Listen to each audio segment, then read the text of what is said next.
Woke up and I saw there was a brand new look at Captain America Brave New World. Here it is. But I've changed. Really changed.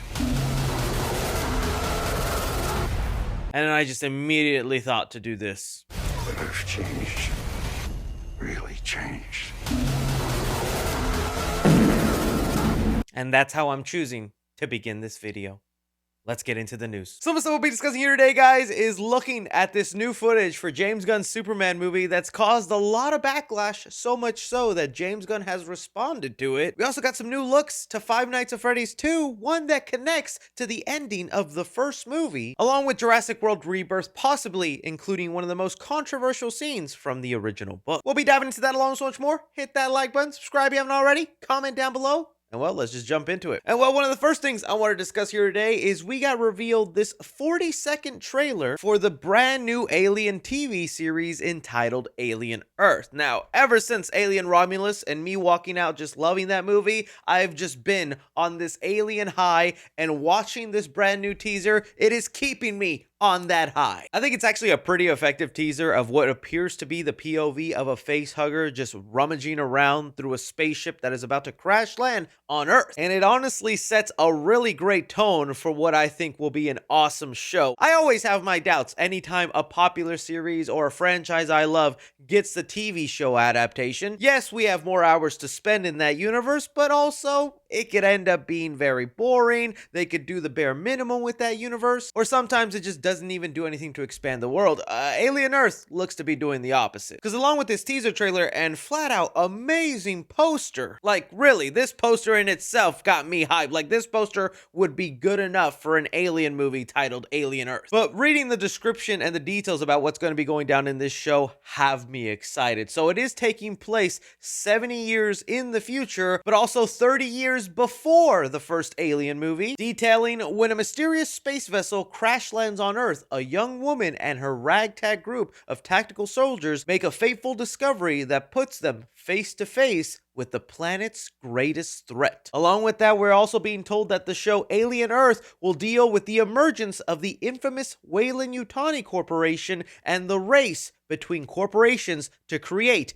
new android life. So it's honestly like the best of both worlds in the Alien universe. Not only are we going to see a xenomorph on Earth, something that doesn't usually happen in the main solo Alien franchise. Yes, it does happen in the Alien vs. Predator movies, but that's always debated whether it's canon or not, or its own separate thing. But this alien crash landing on Earth is kind of what will put the xenomorphs on the radar for the Weyland-Yutani Corporation, to where they make it their mission to find as many of these things out there so they can weaponize them. But also, we're going to be seeing them creating androids. Like, that's awesome, because that's a fascinating part of the Alien universe. All the androids they have, getting to see the first ones come to life, and the competing companies that also have other androids. So yeah, hopefully this show turns out being great. I'm loving everything I'm hearing. This teaser was awesome. Are you guys looking forward to Alien Earth? Moving on here, another franchise coming back to life in the year 2025, Jurassic Park. Things have been pretty silent and slow going with this movie. They're releasing photos every other week, but it's only of the human. So much so that it's even become an inside joke amongst fans that, are there even dinosaurs in this movie, when every first look of this film is just people? And well, while we're waiting for our first trailer that is rumored to be attached to the Super Bowl, we did have the writer of this movie reveal to us a scene that they wanted to use all the way in the first Jurassic Park movie that now they finally get to use. He said here exactly, "No, I reread the novels to get myself back in the mood though. We did take some things from them. There was a sequence from the first novel that we always wanted in the original movie, but we didn't have room for. We were like, hey, we get to use that now. But just to get back in that headspace 30 years later, is it still fun? The answer is yes. It really is. Dinosaurs are still fun." And honestly, the main reason I wanted to bring this up is because Jurassic Park fans who have read the original book think that the scene he's talking about that they're going to be using is a scene involving a bunch of little compies eating a baby. Cinema! Oh, I've waited for the next movie that we can look forward to involving a baby's death. We thought it would happen in Aquaman and the Lost Kingdom. Everybody remembers us wondering, is Black Manta gonna drown that Aqua baby? And He didn't. But now our dreams have come alive again with Jurassic Park Rebirth possibly bringing to life a scene involving a bunch of little compies going into a nursery and munching on some sweet baby flesh.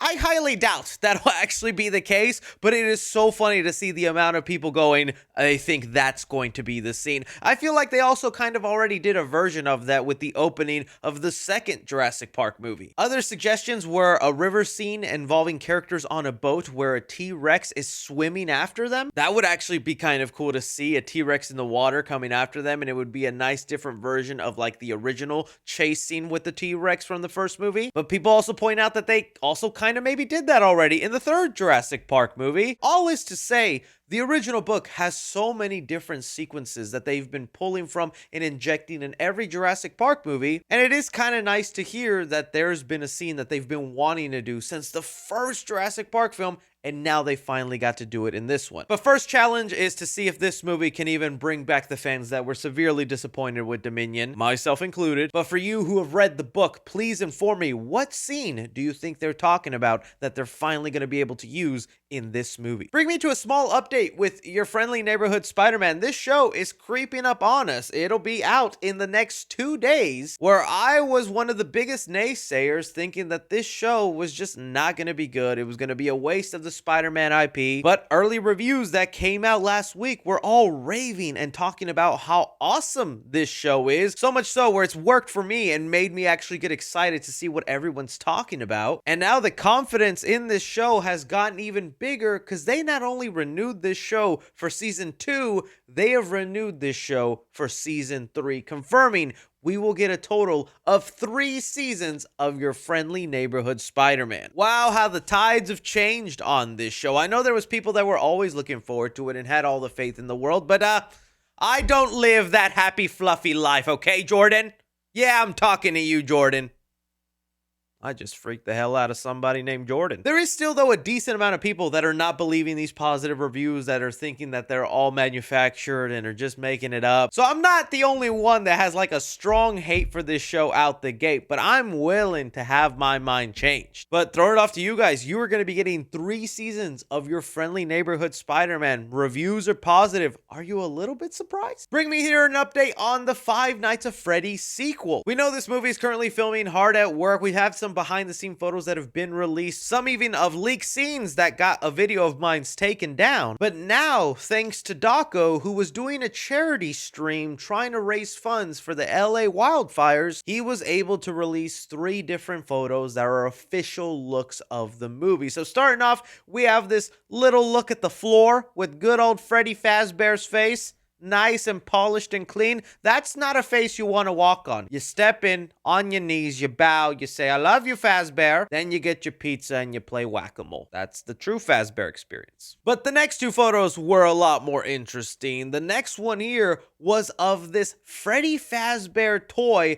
that is called a Faz Talker. And I honestly didn't know what to make of this when I first saw it. I was like, wow, they're really expanding this Freddy Fazbear world a lot more in the second movie, because in the first film it made it seem like that Freddy Fazbear Pizzeria was a one and done mom and pop shop, you know, like a type of Chuck E. Cheese out there. But in this second movie, we're going to be seeing a second location. There's even going to be fan parades of people who just love Freddy Fazbear and celebrate the brand. And now we're seeing they even manufactured toys for this place. That's kind of cool that they're doing that with the world. But the most interesting part of this device is a lot of people think this is the thing that was talking at the end of the first Five Nights at Freddy's movie. Roll the clip. Yeah, at the end of Five Nights at Freddy's, you could hear a robotic machine spell out the words, "Come find me." And everybody had their theories on who it was, who was talking. Was it William Afton as the Yellow Rabbit? Was it Golden Freddy? And why does it sound that way? Well, I think we have our answer. It looks like this toy will be gifted to Abby, and she will be speaking to Golden Freddy or some of her old friends from the pizzeria, and this will probably be the thing that lures Abby back to either the second location, first location, putting Josh Hutcherson's character of Mike on a path to make sure she doesn't end up in danger again. But the photo that got most people talking and buzzing was this behind the scene look of the Afton household with both Matthew Lillard, William Afton, atop of the stairs, and Vanessa Afton down below getting some directions from director Emma Tammy. And boy, when I tell you the Five Nights at Freddy fans waste no time, immediately after this photo was released, people were just zooming and enhancing every single inch of this, from the painting to the photos, including what looks like little Grandpa Afton holding Vanessa. It's all really nice to see. Fans are mainly just talking about how it'll be interesting to get a better look inside the Afton household, because the only time we've really done that is in the fourth Five Nights at Freddy's game. A lot of people speculate that the game takes place inside of William Afton's house, but to me this also just kind of confirms flashback sequences, because right now in the world, William Afton is spring locked in a yellow rabbit suit in the pizzeria, locked away in some closet, and here he seems to be doing pretty fine, letting you know we're getting tons of flashback sequences. And honestly, that was expected. The second FNAF game was technically a prequel in the universe, so to mimic that in the movie world, having a bunch of flashbacks that add context to things, that's probably for the best. So yeah, really cool that we got some nice official looks and fans are going crazy. But now the wait continues on for December, my boy. But until then, what do you guys make of some of these new looks? All right, bringing us now to talk about some Superman controversy. When isn't there a little controversy whenever we talk about Superman? So over the weekend, we got a brand new 30-second TV spot for James Gunn's Superman with just snippets of footage. We had this one really awesome shot of Lex Luthor and his goons coming out of a ship with all this aura. Like, look at this, man. That is a cool Lex Luthor. And at the end, we got an extended shot of David Cornsweet flying, where we get a front view of his face, and all hell broke loose for the past 48 hours, man. Let's get into it here. Okay. Look, I'm just gonna be honest. I think you can criticize something and still be excited for it. And yeah, when I first saw this, I did make a face going, oh.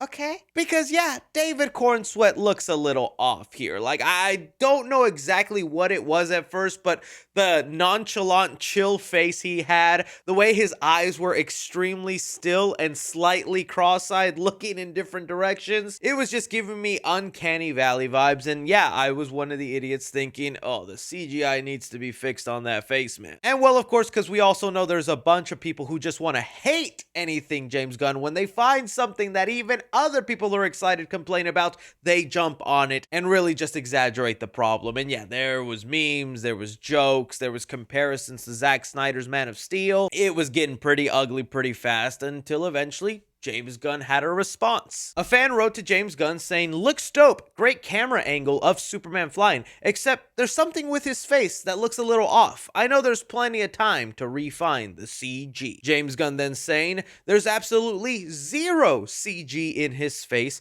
People's faces can look different when you put a wide angle lens up close. The background plate in Norway is 100% real, as is David." Okay, so now looking back at this, David Cornsweet's face has not been altered at all and has not been touched up with CG. This is just what happens when you put a wide angle lens right up to an actor's face, and I'm sure that's bound to make anybody look weird. In fact, let's just get it out of the way, boys.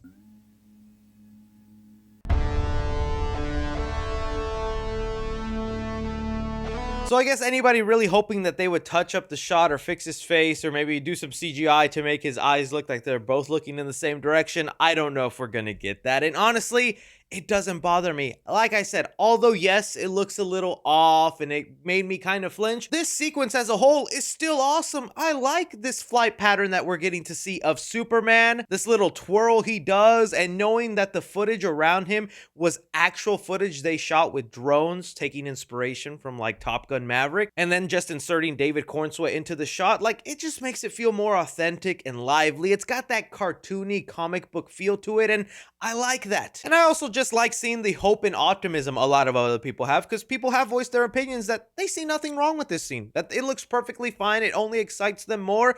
And that's just nice to hear. Other little details that people are bringing up, though, is they do wish that he had his arms going forward, because that's more of a Superman thing to do. They don't think the hands behind your back really works for Superman. I think it all depends on what he's doing and what he's aiming for. I'm sure there'll be some shots where his arms are forward. Other people pointed out how much they're loving his hair is interacting with the wind, because there's been so many other iterations of Superman of when he flies at supersonic speed, and because of the hair gel or whatever grease he's got on his hair, it is just perfectly still and doesn't even move. Henry Cavill's was guilty of that, and here with David Corn Sweat, bro's getting a Brazilian blowout just like that. But it is still so funny how much like a 3-second clip of this movie can get the internet uproar and have the director make a comment on it. But also, you know, I think James Gunn does take a lot of this criticism to heart, and he does think about it, and we know pretty soon, come Super Bowl time, they are releasing this sneak peek. You can bet your booty right now, everybody is in those editing rooms, them CG rooms, and are analyzing every frame and making sure nothing can be complained about the way people complained about this. But we'll wait and see come Super Bowl time. This is where I throw it off to you guys. You see this little clip of David Corn Sweat's Superman. Do you get the backlash, but are you still excited? Or you just think, yeah, this thing's going to be garbage? But that is all movie news we currently have going on right now, guys. I want to thank you so much for taking time out of your day to watch me talk to movie news. Don't be forgetting to hit that like button. Subscribe if you haven't already. Follow me on Twitter at 3C Films or on TikTok at 3C Films. But as always, take care.